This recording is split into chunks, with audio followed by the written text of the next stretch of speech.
So you want to learn how I became a quadriplegic 14 years ago?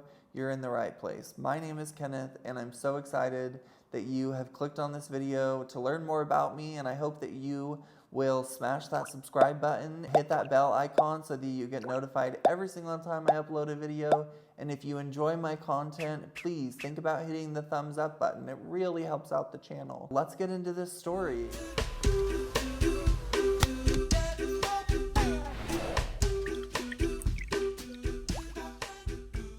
So this story really starts back in 2007, a long time ago. Back then I was a junior in high school and I decided I wanted to try out for the cheerleading team. Some of my best friends were cheerleaders. Popping in with a little disclaimer, please don't mind the bandages on my neck. I had a surgery. I have a video coming out all about the chaos that has been these last few weeks. So just don't mind them. I'm okay, they will be coming off here shortly, and let's get back into the video. I was really looking for a place that I fit in. I was, a closeted gay kid at the time, and I was dealing with bullying, and I just wanted friends, and I, decided to try out, and I luckily made the varsity team and quickly fell in love with the sport of cheerleading.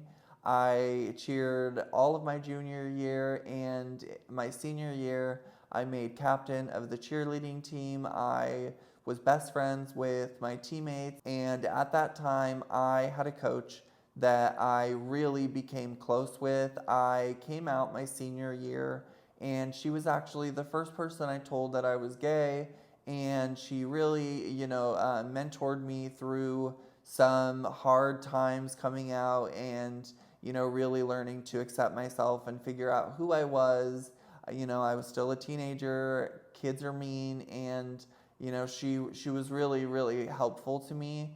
And so I cheered all through my senior year, and I graduated in the spring of 2009. At that point, cheerleading was my whole life. I did it competitively.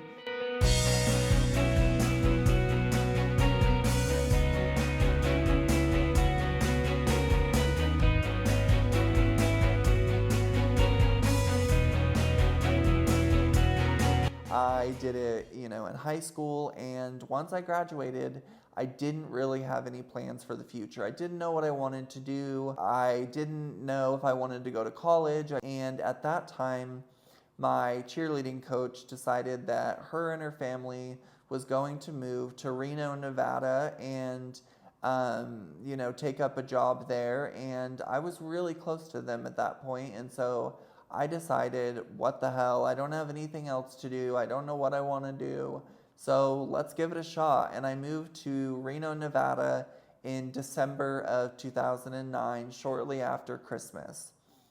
That first month there was so much fun. I had turned 18 the summer before, right after graduation.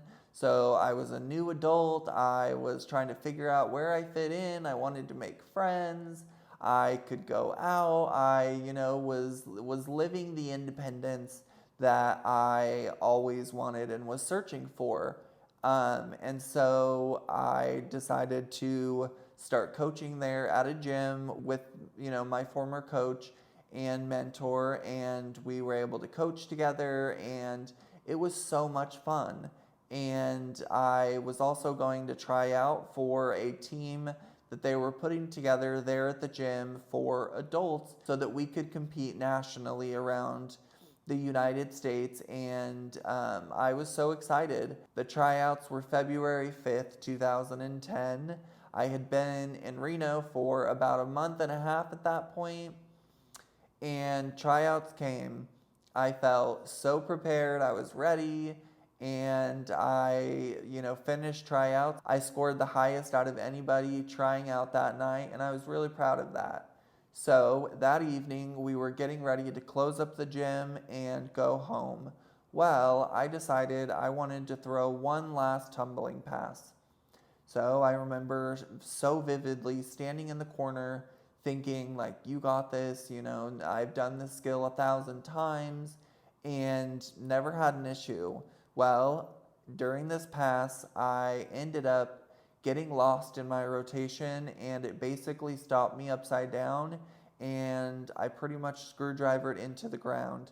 I remember hearing two large cracks, and they sounded so loud inside my head, and then boom, I hit the floor, and it was in an instant. I couldn't move. I remember being so terrified and not knowing what was happening. I was just fine a second ago, and now I can't move anything from the neck down. My coach ran over to me, as well as some teammates that were there watching me tumble, and I was like, oh my God, I can't move. Something is wrong. So we call 911. The ambulance shows up, and I remember them putting like a soft neck brace on me, rolling me onto a stretcher. Long story short, we get to the hospital, and they scanned me for an MRI. And I remember laying in the ICU when my nurse, she was a sweet lady named Mary. She was a traveling nurse at the time.